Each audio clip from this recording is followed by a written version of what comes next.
Hi, good evening.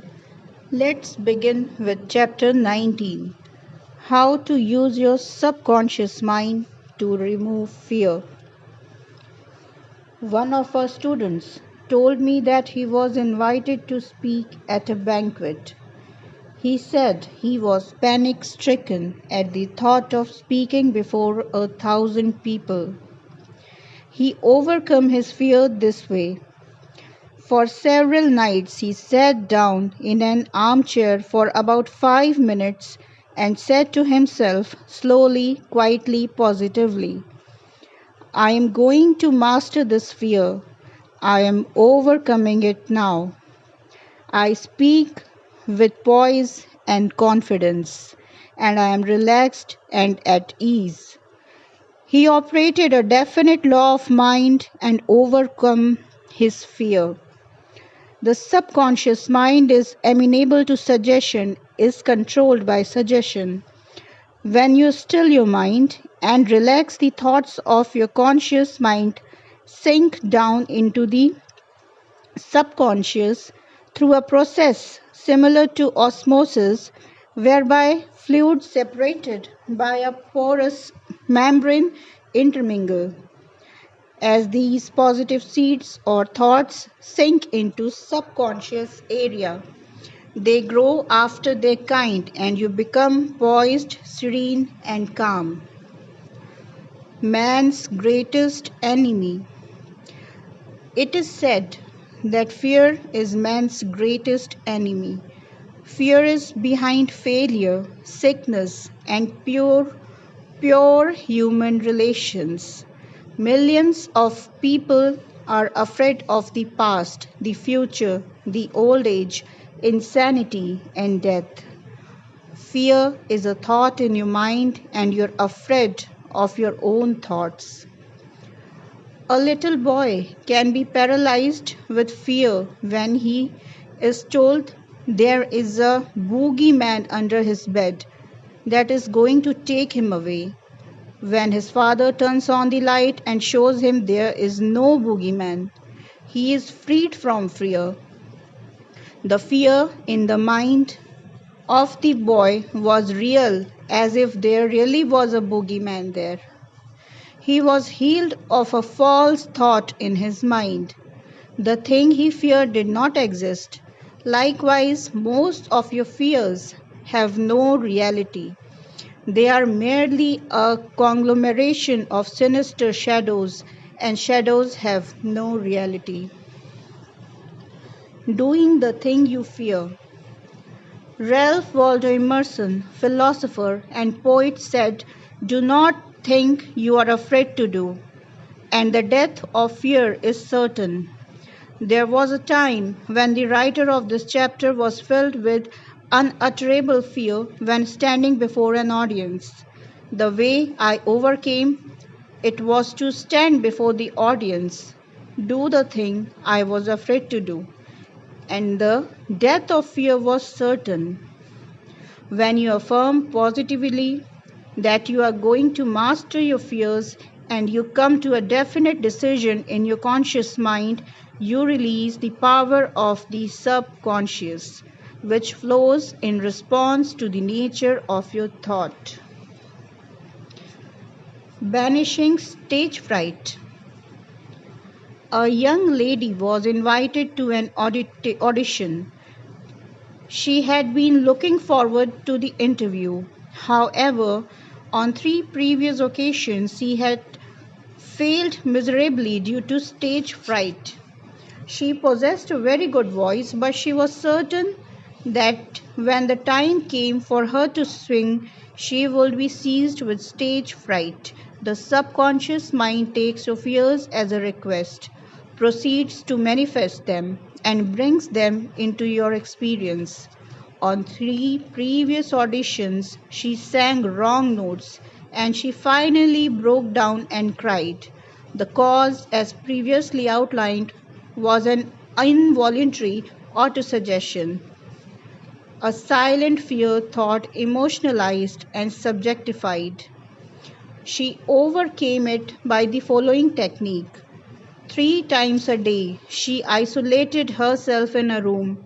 She sat down comfortably in an armchair, relaxed her body, and closed her eyes. She stilled her mind and body to the best of her ability. Physical inertia favors passivity and the mind more receptive to suggestion. She counteracted the fear suggestion by its converse, saying to herself, I sing beautifully, I am poised, serene, confident, and calm. She repeated the words slowly, quietly, with the feeling from 5 to 10 times each sitting. She had 3 such sittings every day, one immediately prior to sleep at night. At the end of the week, she was completely poised and confident and gave a definitely outstanding audition. Carry out the above procedure and the death of fear is certain. Fear of failure. Occasionally, young men from a local university come to see me, as well as school teachers, who often seem to suffer from suggestive amnesia at the examinations. The complaint is always the same. I know the answer after the examination is over, but I can't remember the answers during examinations. The idea which realizes itself is the one of which we invariably give concentrated attention. I find that each one is obsessed with the idea of failure. Fear is behind the temporary amnesia, and it is the cause of the whole experience. One young medical student was the most brilliant person in his class. Yet he found himself failing to answer simple questions at the time of written or oral examinations.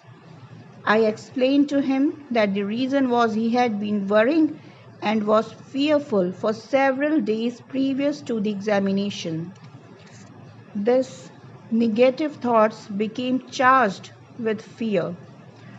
Thoughts enveloped in the powerful emotion of fear are realized in the subconscious mind.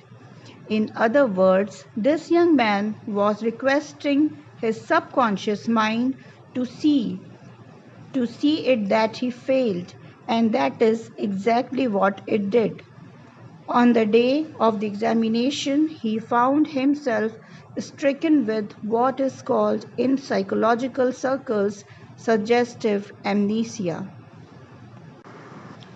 How he overcame the fear. He learned that his subconscious mind was the storehouse of memory and that it had a perfect record of all had heard and read during his medical training. Moreover, he learned that the subconscious mind was responsible and reciprocal. The way to be en rapport with it was to be relaxed, peaceful, and confident. Every night and morning he began to imagine his mother congratulating him on his wonderful record. He would hold an imaginary letter from her in his hand. As she began to contemplate the happy result, he called forth a corresponding or reciprocal response or reaction in himself. The all-wise and omnipotent power of the subconscious took over, dictated, and directed his conscious mind accordingly. He imagined the end, thereby willing the means to the realization of the end. Following this procedure, he had no trouble passing subsequent examination. In other words, the subjective wisdom took over, compelling him to give an excellent account of himself. Fear of water, mountains, closed places, etc. There are many people who are afraid to go into an elevator, climb mountains, or even swim in water. It may well be that the individual had unpleasant experiences in the water in his youth, such as having been thrown forcibly into the water without being able to swim. He might have been horribly detained in an elevator which failed to function properly, causing resultant fear of closed places. I had an experience when I was about 10 years of age. I accidentally fell into a pool and went down 3 times. I can still remember the dark water engulfing my head and my gasping of air until another boy pulled me out. At the last moment, this experience sank into my subconscious mind, and for years I feared the water. An elderly psychologist said to me, "Go down to the swimming pool, look at the water, and say out loud in strong tones, 'I am going to master you. I can dominate you.' Then go into the water, take lessons, and overcome it." This I did, and I mastered the water. Do not permit water to master you. Remember, you are the master of the water. When I assumed a new attitude of mind, the omnipotent power of the subconscious responded, giving me strength, faith, and confidence, and enabling me to overcome my fear. Master technique for overcoming any particular fear.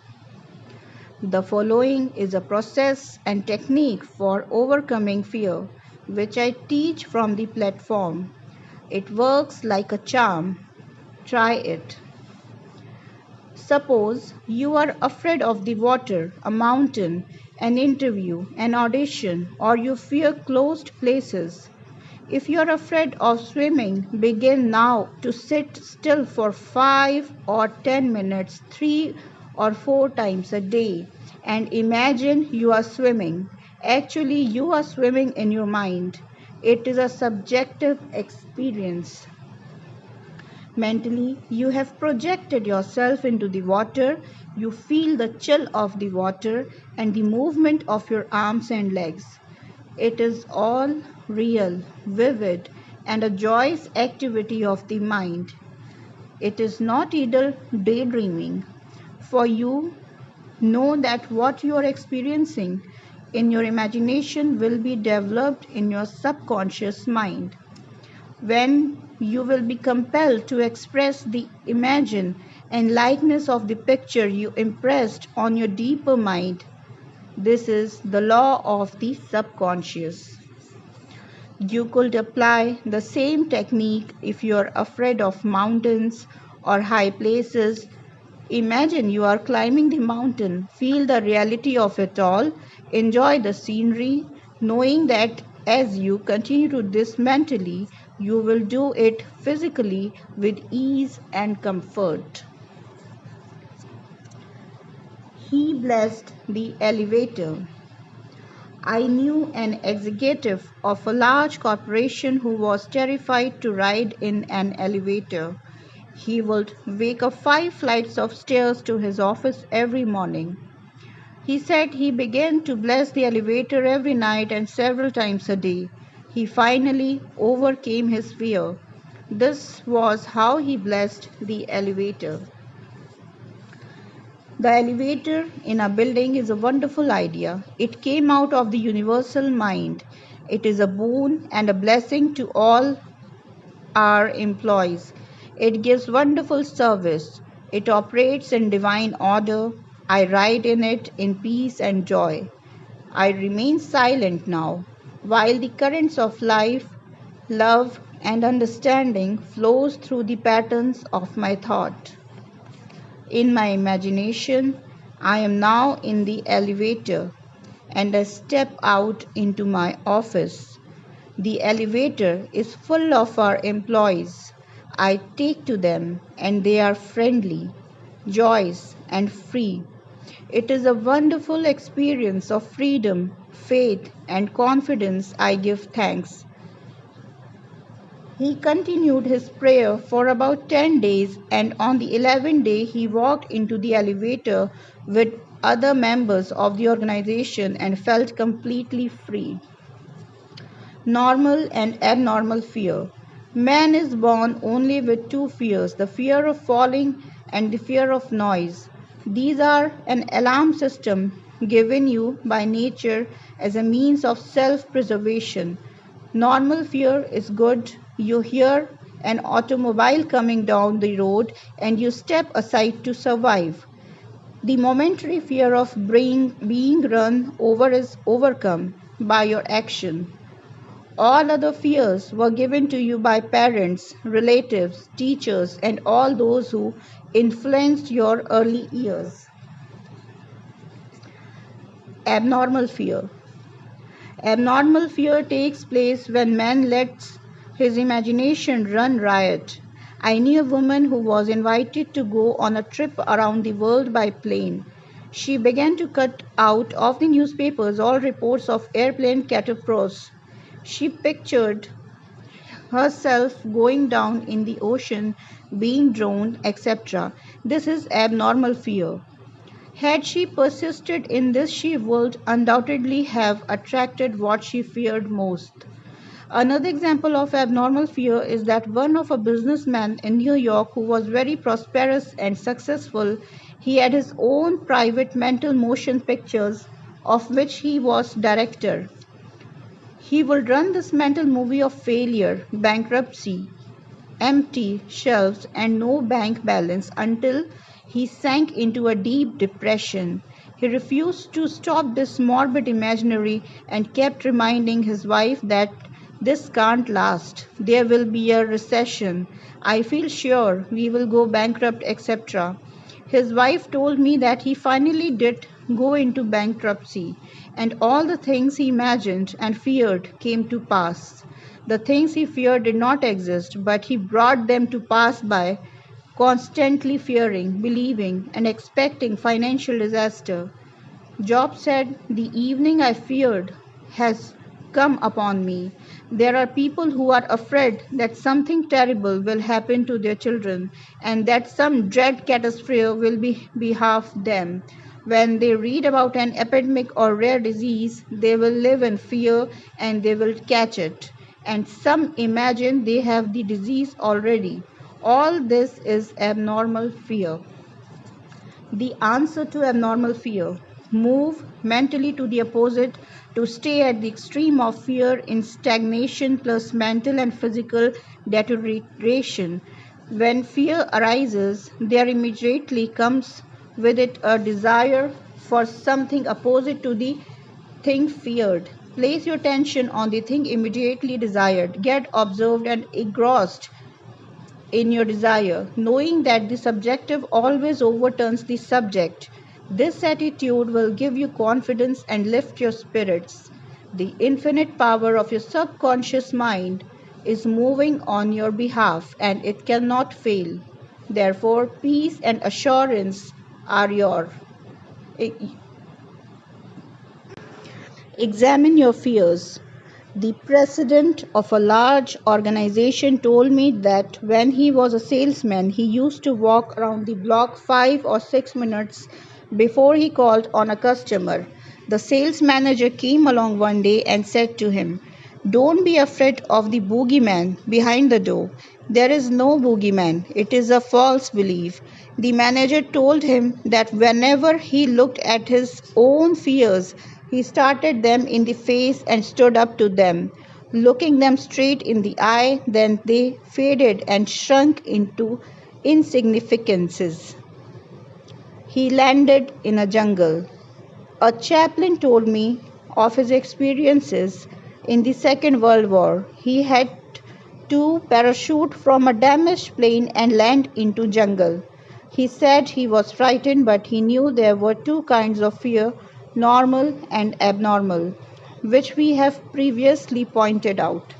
He decided to something about the fear immediately and began to talk to himself, saying, "John, you can't surrender to your fear. Your fear is a desire for safety and security and a way out.